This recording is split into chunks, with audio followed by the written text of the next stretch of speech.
जय श्री कृष्ण। करवा चौथ की कहानी। एक ब्राह्मण था, उसके 7 बेटे और रत्नावती नाम की एक बेटी थी। उसका विवाह हुआ। पियर आई, करवा चौथ का व्रत आया। सभी भाभीियों ने व्रत रखा। ननंद बोली मैं भी व्रत रखूंगी, किंतु भाभीियों ने कहा भाई जी आप चौथ माता का व्रत मत करो क्योंकि आपसे भूखा नहीं रहा जाता। किंतु ननंद नहीं मानी, दिन भर उपवास किया। शाम के समय भूख के कारण मुंह उतार कर बैठ गई। खेत में से भाई लौटे, साथ में काचरा और नींबू लेकर आए। बहन से कहा चल बहन नींबू बेर काचरा खाएंगे। बहन ने कहा मेरा उपवास है, मैं चांद देखे बगैर भोजन नहीं करूंगी। चांद तो निकल गया, चल तुझे चांद बताए, ऐसा एक भाई ने कहा। दूसरे ने एक टीले पर आग लगाई और छलनी उस आग के सामने रख दी। दूसरे भाई ने बताया देख बहन चांद निकल आया। तब ननंद ने भाभीियों से कहा चलो चांद निकल आया। भाभिया बोली बाई जी आपके लिए चांद निकला है, हमारे लिए नहीं, आप दर्शन ले। तब बहन ने चांद के दर्शन किए और भोजन करने के लिए बैठ गई। पहले कोर में बाल निकला, दूसरे कोर में कंकर निकला, तीसरे कोर में पति की मृत्यु का समाचार आया। माँ ने कहा सिंदूक में से जो हाथ में आए वह घाघरा ओढ़ना पहन ले। उसके हाथ में काला कपड़ा आया, उसने वह पहन लिया। माँ बोली रास्ते में जो भी मिले उसके पैर छूते हुए जाना। उसने सभी छोटे बड़ों के पैर पड़े। पालने में जेठूती लेटी थी, उसके भी पैर छुए। जेठूती ने आशीर्वाद दिया सौभाग्यवती भव। उसने जब सुना तो मन में विचार किया इसके पीछे कोई न कोई अर्थ होगा। इतनी छोटी लड़की जो कुछ भी नहीं बोलती, उसके मुख से ऐसा आशीर्वाद निकला है। रत्नावती के पति की देह को नहीं ले जाने दिया। सभी लोग उल्टा सीधा कहने लगे, किंतु वो मानी ही नहीं। सभी लोगों को देर होने लगी। तब कुछ गांव के बड़ों ने गांव के बाहर दोनों के लिए एक झोपड़ी बनाई और रहने के लिए कहा। वह रोज पति की देह को पूछती और स्वच्छ रखती। ऐसा करते करते तिल चौथ आई। स्वर्ग से परियां नीचे उतरी। विनायक जी मांडी, चौथ माता मांडी, पूजा करी। रत्नावली यह सब दूर से देख रही थी। उसने परियों से पूछा आप क्या कर रही हो? परियों ने कहा हम तिल चौथ माता की पूजा कर रहे हैं।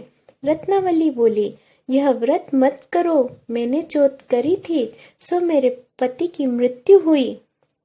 तब परियों ने कहा तूने व्रत भंग किया जिससे तेरी ऐसी दशा हुई है। तू आज की चौथ कर, 12 बजे चौथ माता आएगी, उनके पैर पकड़ लेना। अप्सराओं ने कहा जैसे उसने दिन भर उपवास किया, रात के 12 बजे की बाट दिखने लगी। चौथ माता विकराल रूप धारण कर कर प्रकट हुई। बड़े बड़े दांत, लंबे लंबे बाल, खुले छोड़कर आवाज करती हुई आई। ऐसा डरावना रूप देखकर भी रत्नावती डरी नहीं। उसने माता के पैर पकड़ लिए। माता बोली है दुष्टनी, हे चंडालिनी, छोड़ मुझे। तब रत्नावली बोली मैं आपके पैर तब तक नहीं छोड़ूंगी जब तक मेरे पति को जीवन दान न मिले। तब चौथ माता बोली मैं करवा चौथ की छोटी बहन हूँ, मेरा नाम तिल चौथ है। 6 महीने के उपरांत करवा चौथ आएगी, तब तू उसके पैर पकड़ना। किंतु रत्नावती बोली मुझे थोड़ा और मार्ग बताओ। तब तिल चौथ ने कहा चौथ माता आएगी, उससे पहले स्नान करना। मिट्टी के नहीं तो पित्तल के लोटे में ताजा पानी भरकर रखना। उसके नीचे गेहूं रखना। लोटे के ऊपर लाल कपड़ा बांधना तथा एक कटोरी नहीं तो दिया रखना। उसमें बाजरी का कण और पैसा, सुपारी, चौली की फली, बेर, आंवला, इमली रखना और मांडना मांडना। दीवार पर भी मांडना मांडना। गणपति जी की और चौथ माता की और करवे की पूजा करना। चांद देखकर एक दूसरे से करवा बदलना। ऐसा 7 बार करना। करते समय कहना 7 भाई रिबेन करवा पी, घनी बुकाली करवा पी, डूंगर में लगावनी करवा पी, बीरनबाई करवा पी। ऐसा कहने के उपरांत करवे को पानी 7 बार पीना।